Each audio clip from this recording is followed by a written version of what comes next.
खुलुमबाय स्टुडिअ दं आङो राकेश रामसियार बे समाव बिटिआरनि मावफुं सोद्रोमा रनजित बसुमतारी बिथाङा बुंथिदों जे एनआइए केस नांनानै थानाय जे बारग' एनडिबिफोर जाय बिथांमोना दिनैसिमबो सेन्ट्रेल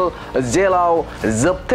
जोबथेसालियाव जोबजानाय दं दा बैफोरनि थाखाय बाथ्रा बुंथिदों बिथां बिटिआरनि मावफुं सोद्रोमा रनजित बसुमतारी बिथाङा रोखा बाथ्रा बुंथिदों जे बे समाव एनआइए केस नांना थानायखौ बा नांना थानाय बे केस मोनफ्रोमबो केसफोर बे केसफोरखौ भारत सरकारजों सावरायलायनायनि गेजेरजों बे समाव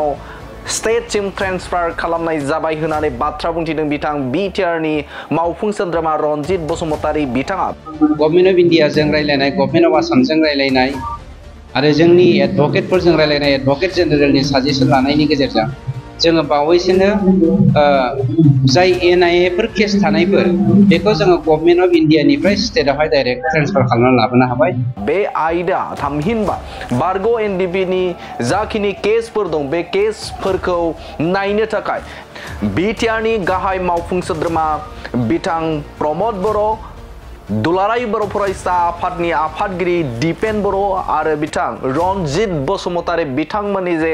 नाजानायजों थामहिनबा बिथांमोननि खामानि मावनाय बे मावनाया बे समाव सोलिबाय दं होननानै बाथ्रा बुंथिदों बिटिआरनि मावफुं सोद्रोमा रनजित बसुमतारी बिथाङा बिथां बिटिआरनि मावफुं सोद्रोमा रनजित बसुमतारीया बुंथिदों जे बे समाव हाई कोर्ट आरो सुप्रिम कोर्टनि मोनफ्रोमबो जे केसनि जाखिनि एक्सपेन्डिचार जायो थामहिनबा रांखावरि खरसा जायो बेखौ बाहायनानै बे समाव खामानि मावनाया सोलिबाय दं थामहिनबा बे समाव उकिल हमनानै बा एडभकेट हमनानै खामानि मावहोनाय हाबाफारिया सोलिबाय दं होननानै बाथ्रा बुंथिदों बिटिआरनि मावफुं सोद्रोमा रनजित बसुमतारी बिथाङा आरो बिथाङा मिजिं थिदों जे बे समाव सेन्ट्रेलनिफ्राय एनआइए केस जा बिथांमोना नांनानै दंमोन आरो बेखौ स्टेटसिम ट्रेन्सफार खालामनाय लोगो लोगोनो आसाम सरकार बे आसाम सरकारजों सावरायज्लायनायनि गेजेरजों बिथांमोनखौ जे जोबथेसालिनिफ्राय बख'नायनि मोनसे मिजिं खालामनो हायो होननानै बाथ्रा बुंथिदों बिथां बिटिआरनि मावफुं सोद्रोमा रनजित बसुमतारी बिथाङा खामानि मावबोबाय 34 बोसोर जोङो सोमावसारबोबाय सोमावसारनायनि उनाव 2020 मायथाइनि 27 जानुवारि एकर्ड जाबाय बे एकर्डनि उनावबो जोंहा माखासे खामानि मावनो गोनां दङ जाय खामानिखौ मावनो थाखाय जोङो स्पेसियेलि एक्स ग्रेसिया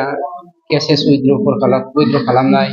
रिहेबिलिटेसन पेकेज जेलाव थानाय जोंनि मावथि दैदेनगिरि लोगो बिथांमोननि खामानि मावनाय बेफोर खामानिखौ जोंहा मावनो गोनां दंबावो नंखायनो गभर्नमेन्टजों थाफानानै जेराव जों गभर्नमेन्टआव दङ बिटिआर गभर्नमेन्टजों दंफायो मानव गेदेर प्रमद बर' आरो मुस्रि मानव गेदेर जोंनि गबिन्द बसुमतारीनि दैदेननायाव जोंनि दा इउपिपि लोगो सरकार दादों बेवहाय जों थाफानाय हिसाबै जोंखौ बिटिआर सरकारा मानव गेदेर गबिन्द बसुमतारी दुलाराय बर' फरायसा आफादनि आफादगिरि दिपेन बर' आरो आंखौ सरजाबनानै मोनसे कमिटि बानायनानै जोंनि जेसेबां एक्स एनडिबिफोरनि खामानि मावनांगौ दङ केस उइथड्रखौ लानानै जोंनि जेलनिफ्राय बख'नांगौ जोंनि बिदा फंबायफोरखौ लानानै एक्स ग्रेसियाखौ लानानै रिहेबिलिटेसनखौ लानानै बेफोरखौ मावनो दायित्व होनाय लेखा जोङो गभर्नमेन्ट बडियाव थानानै थोंजोङै जोङो प्रेक्टिकेलि मावनायाव माखासे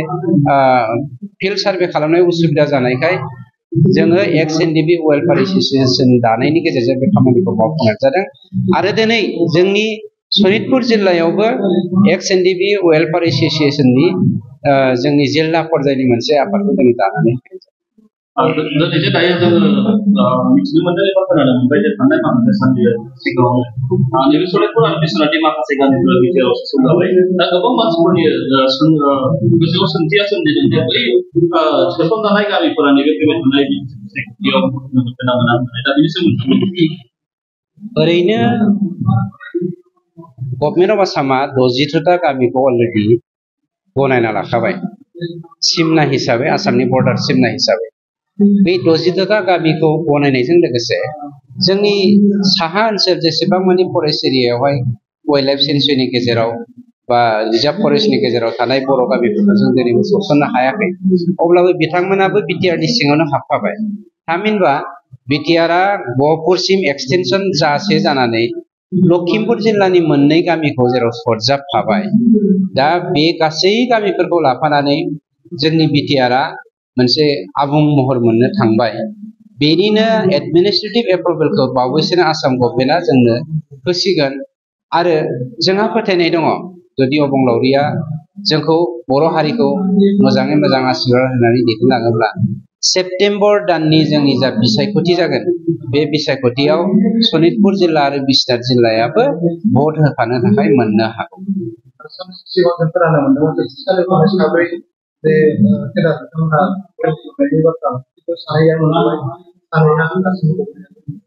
गासै 64 जोंनिया जेलाव दङ। बे 64निनो माखासेया जोंना सुप्रिम कर्टआव खारगासिनो दं, माखासेखौ जोङो हाइ कर्टआव खारगासिनो दङ। सुप्रिम कर्ट हाइ कर्टनि मोनफ्रोमबो खामानिनि लजिस्टिक सापर्टखौ मानव गेदेर प्रमद बर' बिथांनि दैदेननायाव जोंनि इउपिपिएल सरकारा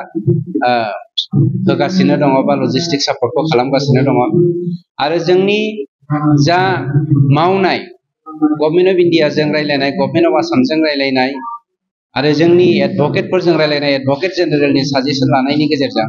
जोङो बावैसोनो जाय NIA फोर केस थानायफोर बेखौ जोङो गभर्नमेन्ट अफ इन्डियानिफ्राय स्टेटआवहाय डाइरेक्ट ट्रेन्सफार खालामनानै लाबोनो हाबाय आरो बे मोननायनि सुबिदाजोंनो बेनि सायाव सोनारनानैनो दिनै आसाम गभर्नमेन्टनि नाजानायाव बा हेफाजाबाव जोङो 7 मानसिखौ बेल मोननो हादों। 2आ गग्रोबाय, 2आ गथ'वाखै। सासे 2नि बाथ्रा नङा, साफ्रोमबो NIA केस जानाय जोंनि जेल जानाय मावथि लोगो बिथांमोनानो बावैसोनो गनो थांगासिनो दङ। सुप्रिम कर्टनिखौबो जोङो खामानिखौ मावगासिनो दङ। जुदि अबंलावरिया जोंखौ हेफाजाब खालामोब्ला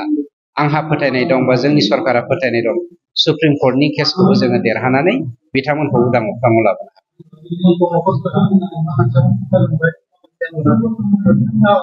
गासै जोंनियावहाय एक्स NDP मार्टियार्स हिसाबै 3111 सा दङ। बिनिनो 836 सा मानसिनो जोङो मार्टियार्स एक्स ग्रेसियाखौ होनो हाबाय। बाखि दंबावो, बेखौ ग्रेजुवेलि जों मोनलांबाय थागोन। मोनसे गोजोनथाव खौरां। कारिगावनि माइगं बाथौ फरायसालि सिनियर सेकेन्डारि स्कुला लानानै फैदों मोनसे गोजोनथाव खौरां। क'क्राझार जिल्लानि कारिगाव माइगंपुरी गामिनि माइगं बाथौ फरायसालि सिनियर सेकेन्डारि स्कुला HS फार्स्ट इयारनि थाखाय बेसेन नाङै मुं थिसननाय आरो फर्म बिलाइनाया सोलिगासिनो दं। बे माइगं बाथौ फरायसालि सिनियर सेकेन्डारि स्कुलाव आर्ट्स स्ट्रिमनि थाखाय इंलिश, बड' एबा MIL इक'नमिक्स, एजुकेशन, एडभान्स बड', हिस्ट्री, पलिटिकेल साइन्स आरो अल्टि इंलिश गासैबो आयदाखौ मोननो हागोन।